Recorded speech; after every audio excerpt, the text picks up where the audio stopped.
All right, music fans, welcome back. Harmless Dave here, talking about real music in real time for real people just like you and just like me. There's a reason the Eagles decided to stick with Joe Walsh and not worry about Don Felder.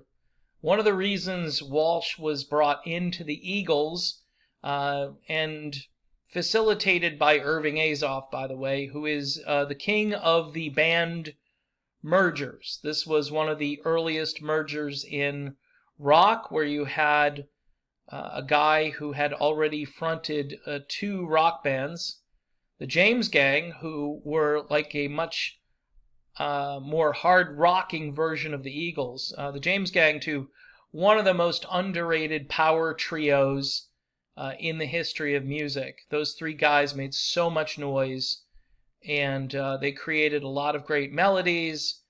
They played a lot of spaced out blues patterns, and they were just really cool. Walsh then gets his own band, becomes kind of a solo artist unto himself. There was this incarnation of Walsh called Barnstorm, which again creates, more name ID for Joe Walsh.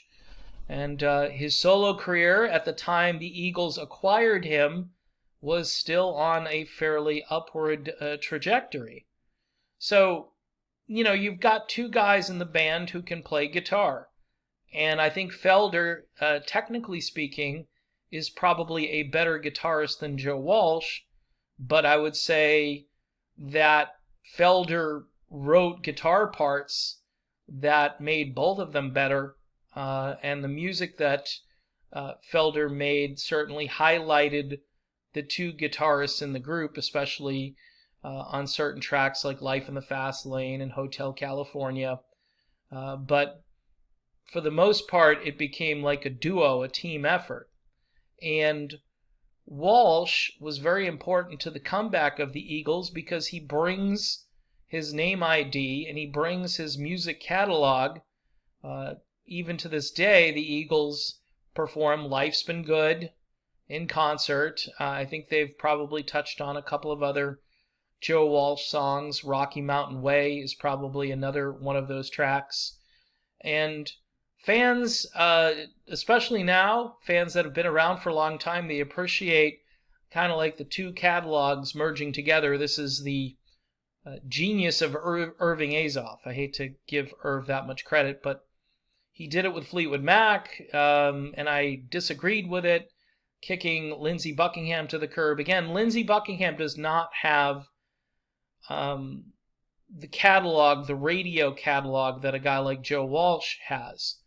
So it's easy to kick Buckingham to the curb and bring in Mike Campbell and then bring in Neil Finn. Neil Finn, by the way, doesn't have the catalog that Buckingham has either, but it's a 2-for-1 swap, and you hype up how amazing the One Crowded House song is and so forth, and people are just, oh, wow, it's just going to be so great with these two players, and I'm just like, yeah, whatever, they're not replacing Buckingham.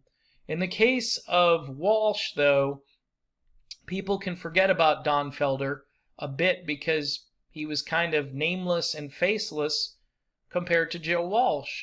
So from a business standpoint, I've had a few patrons touch on this very smartly and say, look, it's a matter of dollars and cents. Yeah, Felder got a raw deal, but they were going with branding. They were going with marketing. They were going with what people know. And keeping Joe Walsh with his crazy sense of humor, sort of his, blue collar, truck driver kind of delivery, it makes sense. I mean, Don Felder is perfectly coiffed. He looks like a GQ guy even at his age these days. And Eagles fans, they're a little more rough and tumble. They're not quite as smooth and sophisticated. They're used to long, scraggly hair and guys who make strange noises when they sing. At least in the case of Joe Walsh. Maybe they're not used to hearing strange noises from Don Henley or Vince Gill or Deacon Fry, but Walsh can get away with all of that because of his personality, his catalog, his name ID, all of those things. And yeah, it was a calculated effort. And, you know, in hindsight, Irving Azoff was correct in the sense that he was going to keep the people showing up. Joe Walsh is there. People will show up just to hear Joe Walsh be Joe Walsh. Don Felder, on the other hand, he wasn't bombastic. He was fairly low key. And I think in a way that hurt him. Plus, he didn't have this solo career where he was singing all of these songs that people already knew. He had really just one song that he brought back to the table, and that is the heavy metal song from the movie of the same name, which is a great song, by the way. But again, Joe Walsh has got him beat with a catalog. So just, sort of thinking out loud here, it's a shame that this happened the way it happened, but it's kind of hard not to like Joe Walsh. I think if you ask Don Felder this, even though they haven't spoken since Joe basically said, I'm staying and you should sign the contract.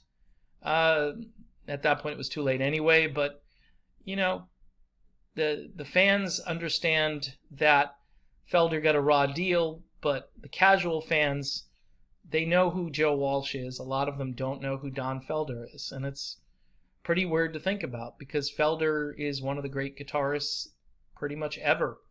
So in any event, that's my analysis on that. That's why they keep Joe, and that's why it's easy to get rid of Don. Plus, Joe never complained about the contracts, and as we know, everybody is kind of just working as an attendant, as a gas pumper in the Don Henley service station. So there you go. All right, I'm done. Thanks for watching. Be back soon, and I'll see you then.